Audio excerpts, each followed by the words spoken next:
On February 16, 2007, a massive fire broke out in the propane deasphalting unit at the Valero McKee Refinery near the town of Sunray in the Texas Panhandle. 3 workers, including a contractor, suffered serious burns.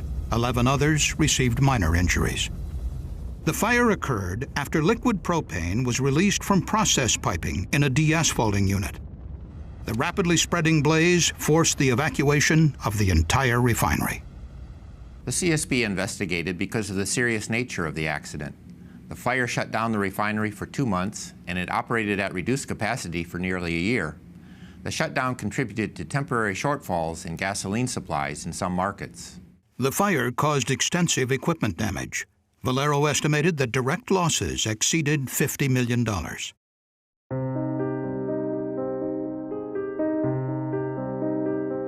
Our investigation found several key factors combined to cause this damaging fire, which in turn led to 2 near misses that could have been catastrophic.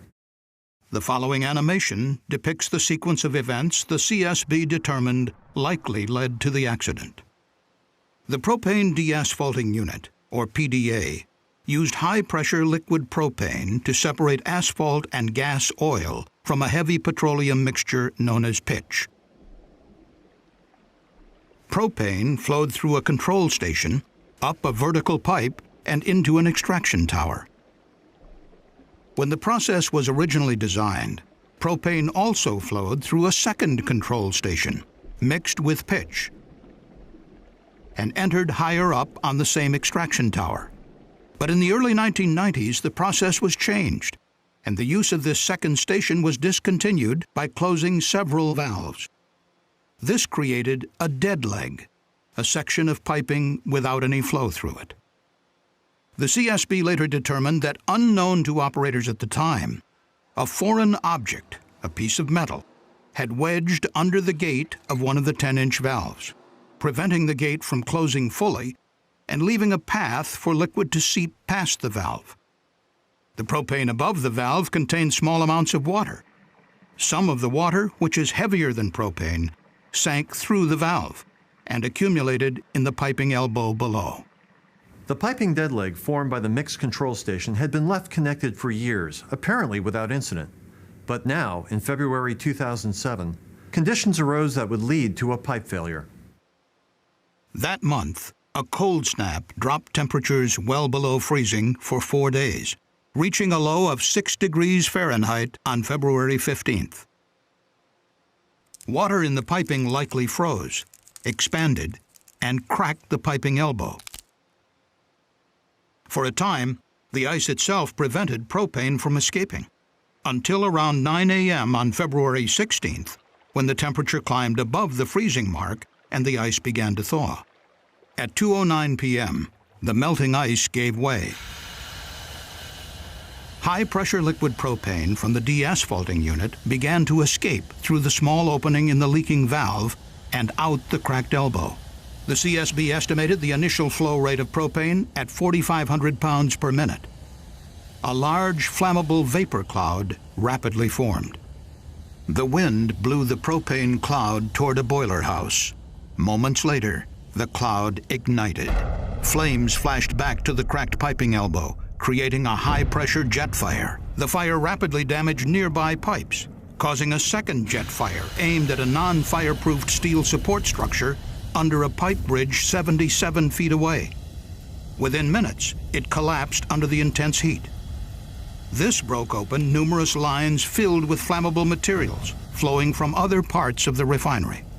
The growing blaze threw massive fireballs and thick black smoke into the air. A surveillance camera captured the spreading fire. The alarm was activated at 2:10 p.m., a minute after workers heard what they described as a popping sound from the first propane release. The refinery's emergency response team attempted to turn on stationary firewater monitors, but shifting high winds hampered their efforts. 15 minutes after the fire erupted, managers ordered the total evacuation of the refinery. This decision may have saved lives, because the large extractors full of propane might have failed catastrophically, or the fire could have affected nearby units that contained other hazardous materials. The CSB investigation identified shortcomings in process safety management at the refinery and disclosed gaps in industry guidance on safety equipment and practices. The CSB issued recommendations to the American Petroleum Institute, the company, to the McKee Refinery, and to the United Steelworkers and its local.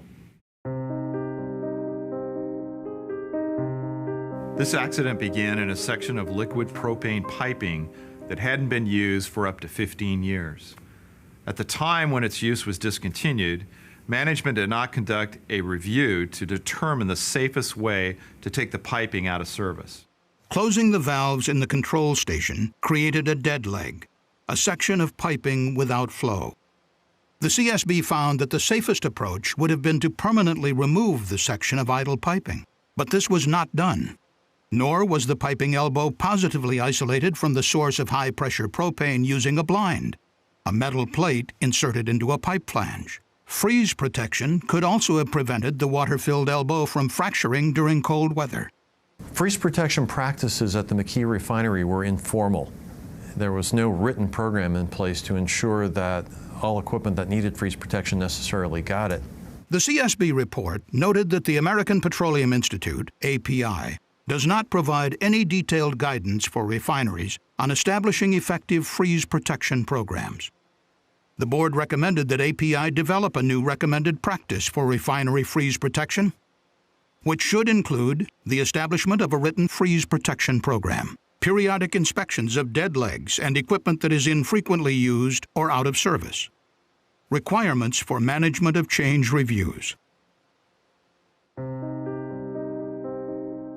Jet fires are difficult to fight, and the best approach is to stop them by shutting off their fuel source. The best approach to doing that is to provide remotely operable emergency isolation valves that can be quickly actuated from a safe location to shut off that fuel source.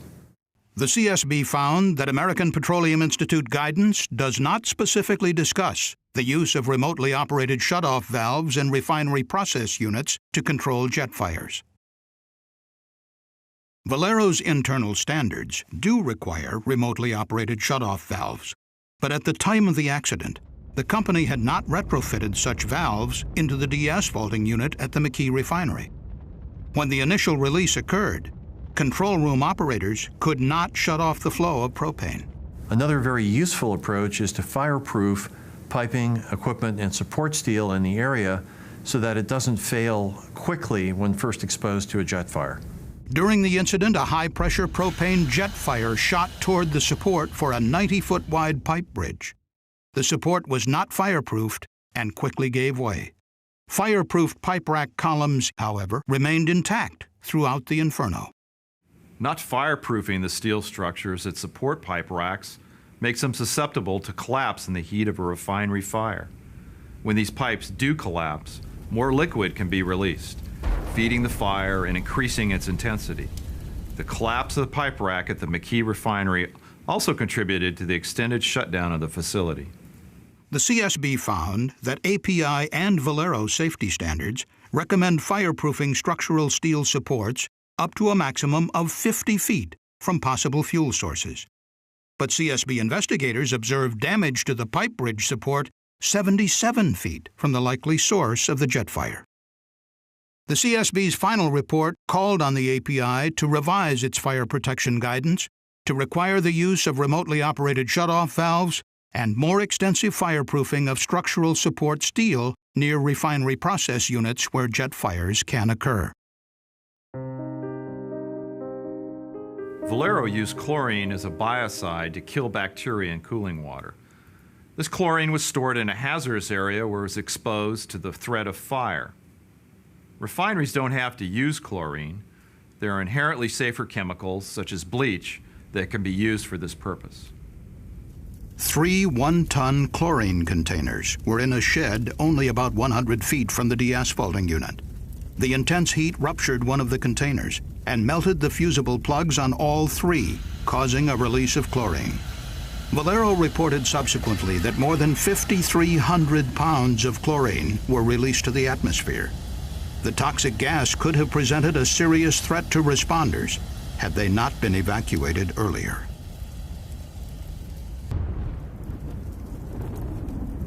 A second catastrophe could also have occurred. Northwest of the deasphalting unit were 4 large spherical tanks filled with LPG, or liquefied petroleum gas. The closest tank was exposed to heat from the fire. The paint on the outside was blistering, but operators could not turn on the water deluge system to cool the sphere because the water valve was located too close to the unit where the fire was raging. Had the wind shifted and driven flames toward this sphere over a prolonged period, it might have failed, releasing up to 151,000 gallons of highly flammable pressurized butane. Emergency responders told CSB investigators they were particularly concerned about the danger from the butane sphere, because Valero had recently held a commemoration for a deadly explosion that occurred 50 years earlier at the same refinery, then owned by Shamrock Oil. In that accident, fire caused a spherical tank of pentane to suddenly explode, killing 19 firefighters. The refinery's process hazard analyses had not evaluated the risk of storing chlorine near flammable hydrocarbons, or the possibility of a fire in the deasphalting unit affecting the butane sphere. The CSB report also noted that API standards do not require refineries to evaluate hazards from nearby units when locating firewater deluge valves. The board called on the API to revise its guidance for liquefied petroleum gas facilities to ensure that deluge systems can be activated during emergencies.